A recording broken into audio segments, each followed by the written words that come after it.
Hey y'all, my name is Genovia. You can call me Genovia, Nobi or Indigo.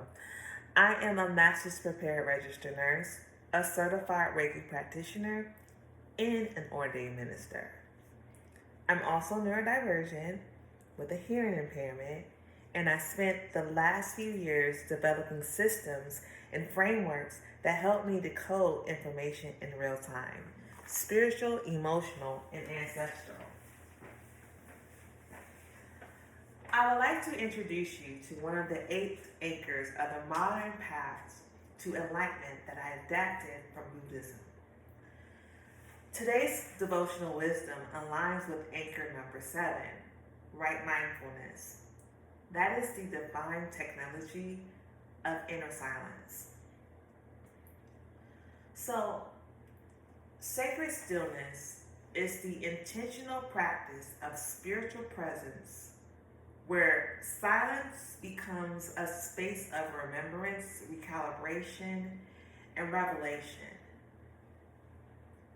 It's not emptiness, it is encoded space. A holy womb where frequency settles, memory surfaces, and the divine whispers. To ground this with spiritual texts, I chose the following verse. Be still and know that I am God. That's in Psalms chapter 46, verse 10.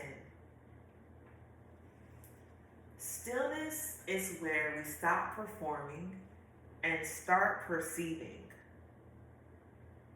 It is where we meet clarity without control and awareness without anxiety. So, what does WisdomRoots lens on sacred stillness? Well, first of all, stillness is sacred technology. It is the altar before action.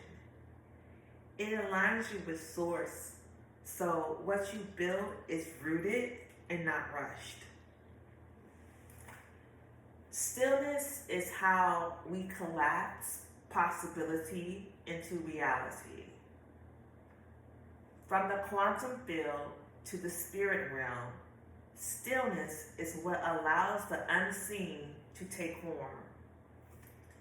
Stillness holds truth that words distort. It is how ancestors speak. It is where trauma unhooks itself quietly. It is where God speaks with no microphone. Selah. Take a moment and reflect on these questions. What has stillness revealed to me about myself?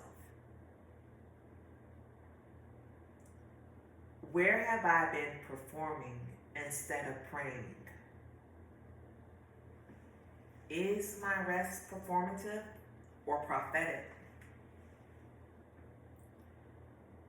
What does it sound like when I truly listen? And how do I hold myself when no one is watching? In earlier episodes of the Devotional Wisdom today, we analyzed the biblical and energetic connections. We visited Ezekiel chapter 41 through 43, talking about Ezekiel's temple. This shows us stillness as spiritual architecture.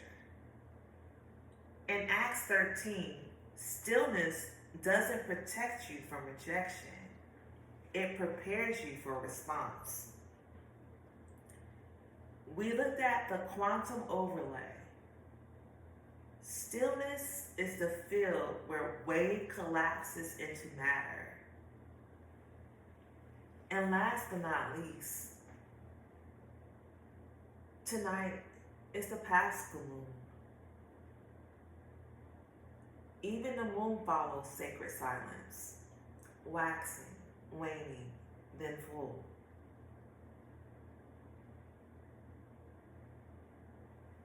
So, we went over what sacred stillness is.